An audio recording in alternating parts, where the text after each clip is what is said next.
Recently, Lakshmi, you appeared for a high-profile political matter. It was very, very difficult, and it continuously happens. It's not just this matter. It happens in any big matter. There's somebody else coming and trying to take it away. What's snatching away? But is this intrusion or not? Is it because it's gender-based, or it'll happen even with group of men? You also see a lot of young women lawyers doing that. They are coming to work every day, coming to the court every day because they are passionate about their work. But this is difficult for men as well. Why is that it's taking so rather small pace for women to come in the forefront? Is that what I'm saying?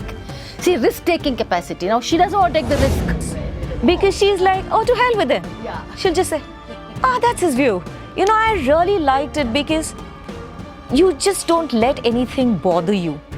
And I always said, I wish I had that kind of an attitude. Because to me, it would really bother me. And I think it's justified in being bothered about it because it's just not done. Just before independence, women were nowhere. In 75 years, organically, in every space there are women. Nobody gave them space. They made it all by themselves. Yes, the present generation of young boys, I don't see them gossip the way the older men do. So I think it's changing slowly, but we've endured it all.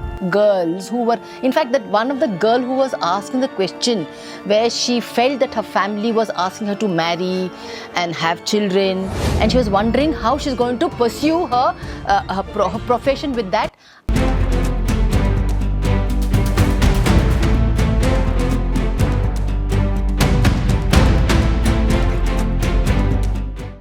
Recently, Lakshmi, you appeared for a high-profile political matter. And I truly appreciated that. What were the challenges to hold on to the client, or rather other people trying to, does it happen? I mean, do they interfere with work, with clientele? Yeah. So how did you kind of overcome it? And what was it? Of course, you told me that people have seen your work and they've come. The same was my case. I'll share it in a minute. But I want to know, what were the challenges to appear in these kind of... So, since we're engaged by another lawyer, so I don't have an office of my own. Most senior advocates have an associates, and we don't have chambers. We only have external briefing. So I had somebody who decided that I must take this matter up on his behalf. As it went along and it gained some traction, then you have other interested men coming into the picture who would then want to have. So then you say, okay, let them have their slice of the pie, but then slowly the entire pie is wanted by them. So you sometimes feel helpless and you get agitated, but then you just, I think all along, God's been very kind. So I just left it to fate, and whatever happens, it all comes back to you because it's just your work. So when they want somebody to do something and it just doesn't happen when some other man comes into the picture, however good he could be, then they realize, all right, you just need this person to complete it. It's also the judges. For example, there's a special court. The special court realizes who's doing a good job, and then it's all your arguments which would fructify into something. So it was very, very difficult, and it continuously happens. It's not just this matter. It happens in any big matter. There's somebody else coming and trying to take it away. You have to just leave it. If they want to, they'll come back to you. That's how they will come back. Okay, so let me just, on this very interesting, is this, what shall I say, intrusion? I don't want to use the word snatching away, but is this intrusion or not? Is it because it's gender-based, or it'll happen even with group of male advocates? It could happen with a group of male advocates, but I guess, yes. Is it a power balance? It's a power balance. And then women always then get into really... And they know that you are not going to fight the way the men would fight internally to take a matter. None of us can go and peddle our work. And these people have a way to, socialize. They have a way of taking senior advocates who come from Delhi, or some of the top brass who come from Delhi, take them out for dinner, take them here. We women can't do that, so we have already lost out over there. Does it really have a huge bearing? It does. It does? It does. You lose out a lot because of that. And see, the man's not going to be as comfortable with you as he's going to be with another man when he wants to have a laugh about something. So you need extremely confident and men who know that it's work. Who is the best person? You're not looking at gender. Who's the best person for this job? And that's when we get it. The moment you look into whether it's going to be a male or a female, then it doesn't work. Which is the right senior advocate for this job, if you look at it, and without looking at gender, then you get the job. But men, yes, if answering that question, it's difficult to fight them back. So they know that, and that's why they do it. So what would you advise when situations like this? You just told me, let it go, but it will come eventually. Is that how, or you would advise women to? See, there is no other way. So it all depends on how much you are willing to do at that place, how much you really want. Yes, I think it's all individual based. How I look at something would be different from how Jenna would look at something, or how you would. You might react differently, and you might take them head on. So each of us decide very differently on case-to-case basis as to how we.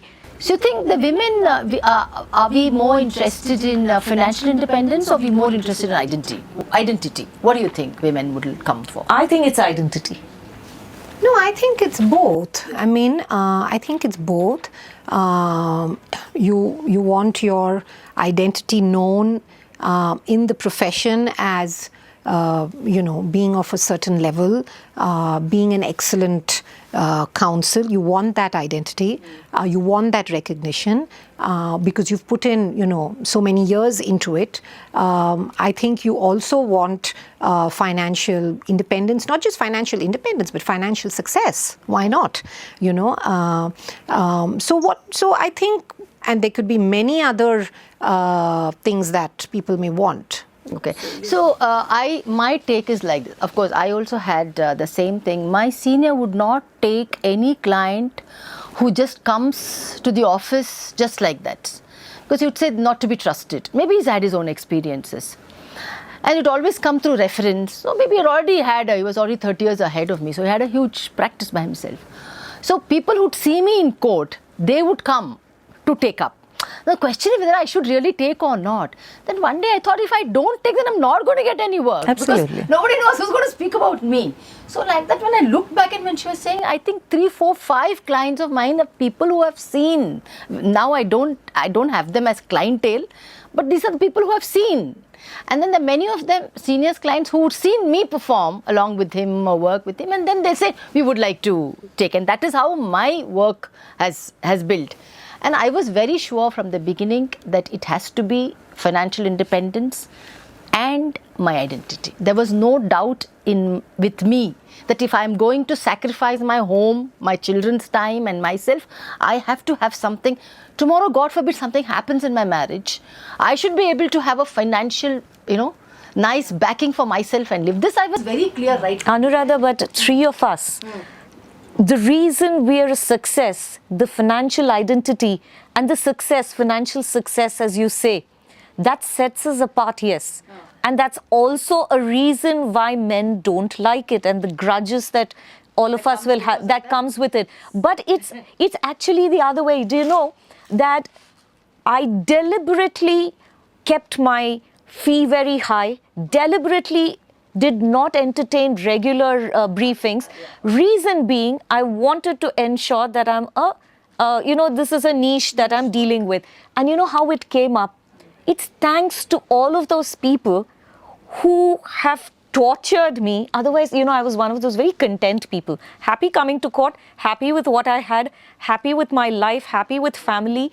But now it then became, I will teach you all what it takes. And now it's this sadistic pleasure that I derive when somebody does not like my success. And now it is when somebody says something about me, I say, please bring it on. because if I don't have you say that, it's not going to push me to do better. So now it is like the worse you talk, it's better for me because I'm only going to do better. So I request you to hold that thought, but I'm going to come on another issue for that. But my take on why it is difficult for women to really come up front in this profession, in these many experience, I know whether you will agree with me, there are two important things that are required for this profession, I feel. I mean, to be really on top. One is strong focus. This work that we do is like 24/7 work. Because you need to come up with ideas, how you will handle the court, how you will present your case, even now, even as a, forget about, since we're not doing pleadings anymore, may not be giving too much of attention to that. I feel focus and risk-taking capacity. By nature, we have so many hurdles. Focus becomes very difficult, I feel. Two, because we are primary many things.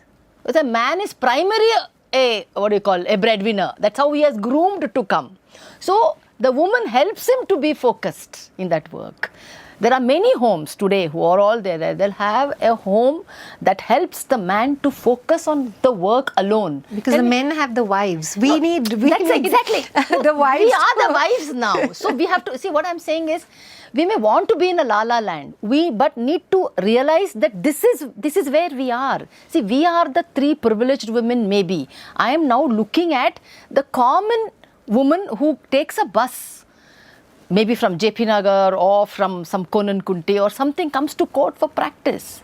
I'm talking about those women. We've all been there. We've been there. I'm not saying no. We came that journey. But why is that it's taking so less, rather small pace for women to come in the forefront? Is that what I'm saying?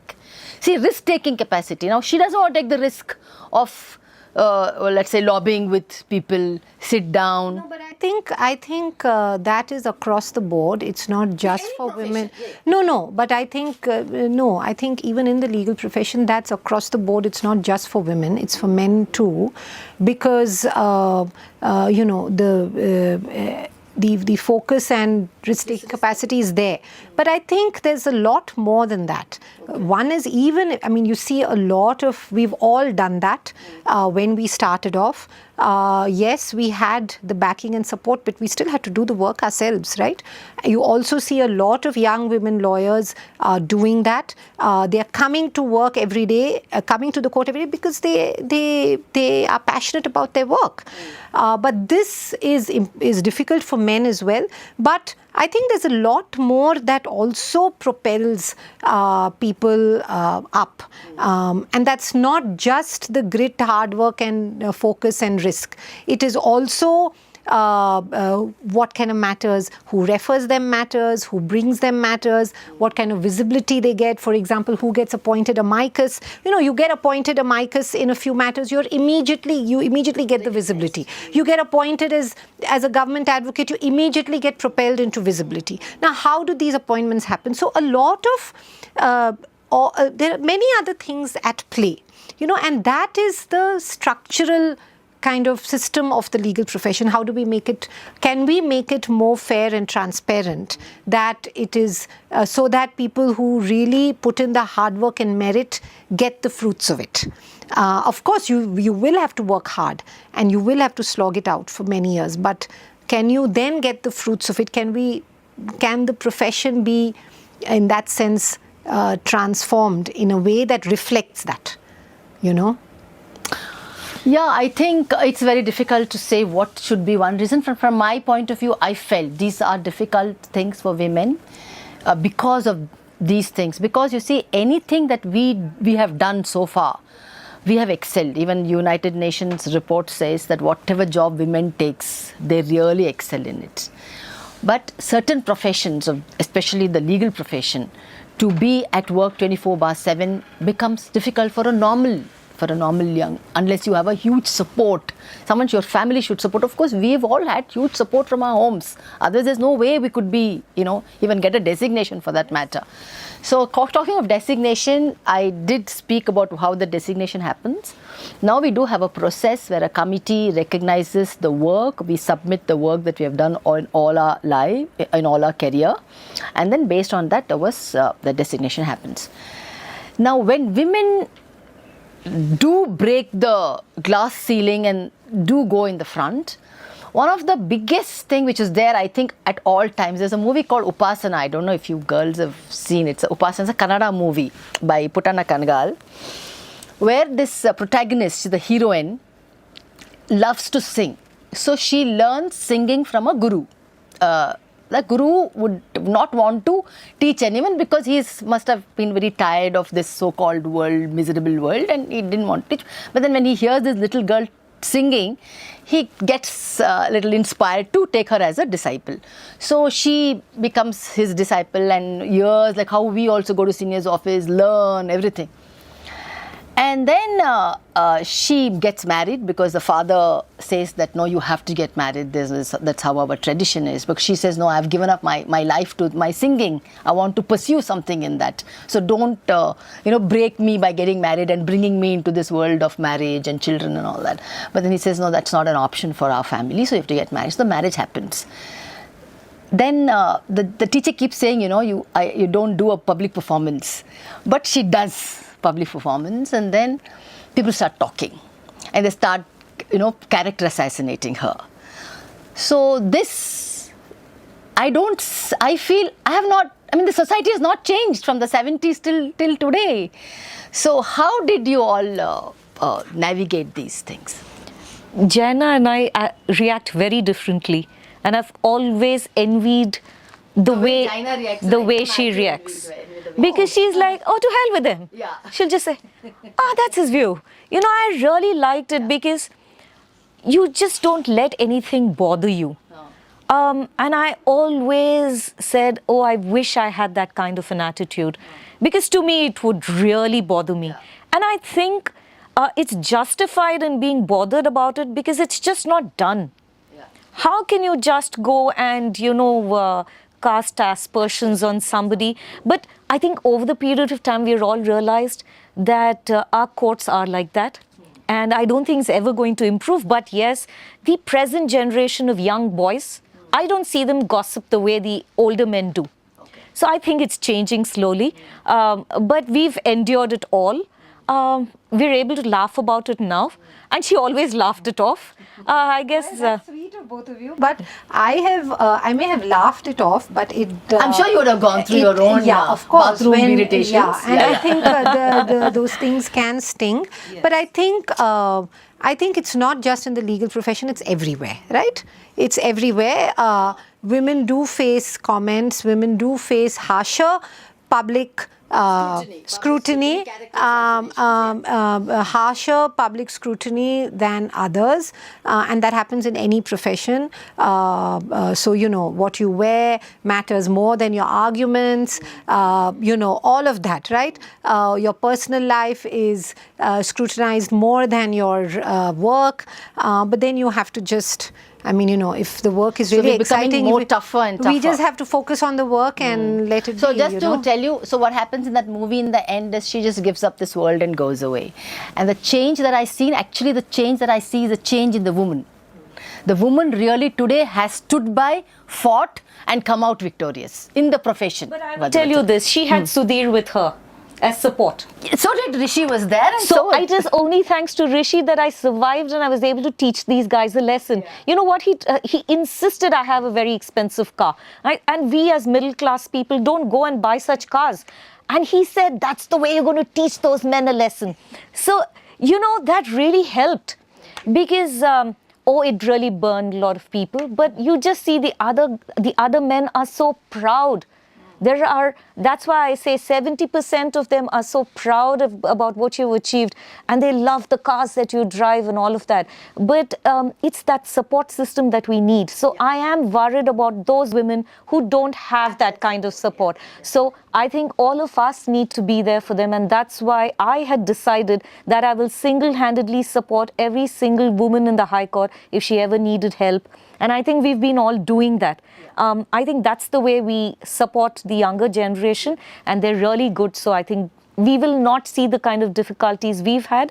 I think the next generation is going to have it easier. Good, nice. You want something to add? But I also think that you as women, women lawyers, we praise each other less, and also give less recognition to the work that we've done. So I think it's also time that women we come do as that. unity together. You recognize what you yourself have done, and also support and appreciate other women lawyers. How do we do that publicly? Do we do that privately? Do we do that? You see a lot of a large part of the camaraderie that you see in male lawyers. I mean, I'm just pointing out some minor differences. Is that they are promoting each other. They are praising each other. I mean, whether it's in jest or whether it's in the form of actual promotion. I think it's important that we do that amongst women. Do we promote? No, we are doing it. I think we're doing but it. I think as a she's culture, not in town. When I she's think not as in a town, she culture, called me and she said, "Please attend my matter." Yeah. And I'm No, but very I think happy as to a do. culture, You could ask anyone to do, but I've seen you doing. Yeah, but I think as a lady culture colleagues. within women, we need to start doing that more, so that we're not going to wait for someone else to come and appreciate us. We have to appreciate our own selves and each other. Yeah, right? that's a good takeaway. Yeah, Lakshmi. No, I liked the fact that both of you had organized that small little meet for all the women. And oh yes, I think that's really needed, because it also brought to the forefront what amazing lady judges we have in our High Court, and they were able to recognize all those young women out there and the strength of the bar. So I think it's commendable that both of you organized that, and I keep talking about it to the others, because that's the way we can move forward. There's going to be less jealousy. I think I always tell women, it's not okay to be jealous. It's okay to be envious. You say, I wish I had that. Okay, so then you work towards it, as opposed to foul-mouthing somebody. Foul-mouth or try to distract the other person. Yes. I somehow, in my experience, I have not seen any other woman really being jealous and trying to take away work from me or something like that. I've never been in that stage. I don't think so. Women, maybe they say yes when men sit and bad mouth or something like that. I think at best. I think now that also they have realized. So everybody, they say now you have to come through a testing time and come out like a phoenix, victorious. And once you do that, so all three we've I think done that. Yeah. So now we could not have been made come to this level if not for our beautiful families that we have, and the lovely husbands that we got, and the families and the lovely children that we have. So we are all what shall I say, touched, if I may, comfortable within our secure in our homes, and that I think is one of the greatest reasons why we've been able to do whatever we did. So in the tea event that we had, Jaina, remember there were young girls who were, in fact, that one of the girl who was asking the question where she felt that her family was asking her to marry and have children, and she was wondering how she's going to pursue her profession with that. If you recollect, I was standing next to her, holding her mic. She's literally shivering. So you've all gone through. So let's talk about what advice would you give for these girls? So Lakshmi, you can start. I've had a lot of youngsters refusing to have children. We'll come to the marriage stage later. A lot of these girls saying, I've just made my mark. The judges have just started recognizing me. If I take off. I said, their judges are going to keep coming and going. And we don't have a retirement age in our profession. We're fortunate. The more grey hair you have, the finer you get. You're not going to miss out on anything. Please have a family. It's most important. I mean, just have your baby. When you come 1 year later, nothing's going to have changed. And you won't have missed out on it. No, my clients will go away to somebody. So there's this constant fear that if they take off for delivery, they might probably lose out a lot. So I had to assure them that I've had 2 children, and when I came back, it was back to business as usual. So they're not, and they thank me profusely now. And they've managed, they don't know whether they could balance it out. And I keep telling them, no, if I have to go back to feed the child, they have so many, yes. But once they get over that stage and you keep motivating them, and it's nice that they come and talk to you about it, and you tell them that there's nothing wrong, focus on your child. It's okay if you miss out on a few years also of your practice. Give your child all that it has, all that your child needs. And when they start full day school, that's when you can focus on work. And you wouldn't have missed out on anything. So I think it's a good balance that they could have, instead of telling them, oh, no, you know what, focus on work because that's what will get you there. I'm fine with women not wanting to marry. I'm fine with women not wanting children, because it's each one's prerogative as to what they want to do in life. Right. But to say that I'm worried, I don't want to have a child because I might lose out on work is not it, because our bar has enough and more for you to come back in. And coming to the marriage part, this little girl who was very worried, what they think is that they don't know whether it's the right choice to make. What happens with most women is when you get a rishta from somewhere, there's an alliance coming from somewhere. It's not necessarily in Bangalore where you're living. So it could be out of state. So what happens is the girl's worried she has to start her career all over again in a new place. These are the things that they go through. So I think we should tell such girls, tell your parents to search for somebody who's from here, so that you're not, you're not dislocated from your place or whatever, displaced from there. And if it does happen, you could start your career in Delhi again. That's the beauty of this profession. Yes, I mean, you can start it from anywhere. Yeah. So these are things, the way you started this little get-together, if you could have these regular sessions with youngsters, and that's important to just dispel the myth. Yes, I think that's needed. Jaina, you add on. No, I would agree that it's to each person on their own what they decide personally. Marriage, children, not having children, after having kids, whether you want to spend time with your kids or get back to work is also your call, right? What you want to do. I went back, I didn't take any break. I went back to work like in, I think, 6 weeks. I worked till the one day before I delivered. I'm not saying it as a matter of pride, but I'm just saying that was my personal preference. I wanted to get back to work. And I think now if you want to do that, it's so much easier because you have online hearings. And I think I say this to a lot of other younger women who are just starting families, that actually the legal practice, counsel practice is most conducive and flexible, because it is so flexible. It's far more flexible than a corporate law firm job. You can attend court, you can go back home, you can now practice from home, you can appear from home. It's so flexible. So in that sense, I feel like a counsel practice is really the most litigation is really flexible. So I would suggest that whatever people want to do, they can find a way to do it. And to add to it, I think Sudhir took Maya to all the basketball classes. Yes, she had it and I think it's for people to negotiate that. When it's whether it's marriage and finding the right partner, because if you decide that litigation is your what you want to do, then you can't. Yes, you can start from anywhere, but then once you start, you don't want to move, right? You want to stay put for a few years.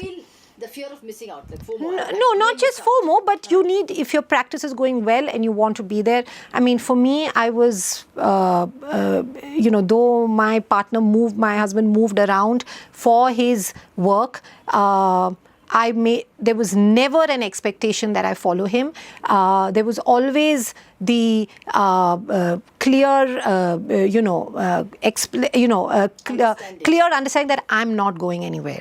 And so there was no expectation that I would follow my husband around. And so, you can only, I think, you don't need financial stability to say that. You need an inner resolve that this is what I'm going to do. And if you are clear about that, I'm sure your spouse is going to be able to, understand that if your profession and if your career matters that much to you. You raised 2 children too, and you managed I raised 2 children. See, for me, I look at it this way. Of course, I did it, no doubt. What I say now to the male in the society is that there's no two opinion that women are par excellence in every field. I am fully convinced on this. Now, any task you give us, we are doing it. Just before independence, women were nowhere. In 75 years, organically, in every space there are women. Nobody gave them space. They made it all by themselves, just organically. No reservation for women in any sector. Now, in the private, the one that we are all doing.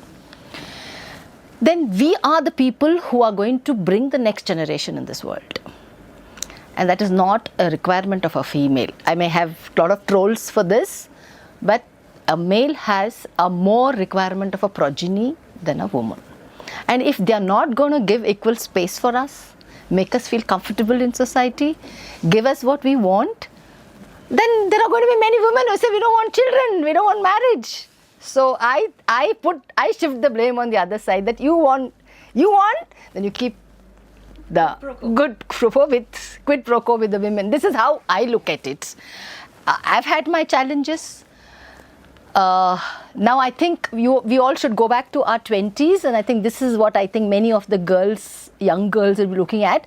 What did you think in identifying, we made our own choices of our husbands. What was it that you felt was required in a man that you would choose, so as a guidance to young girls?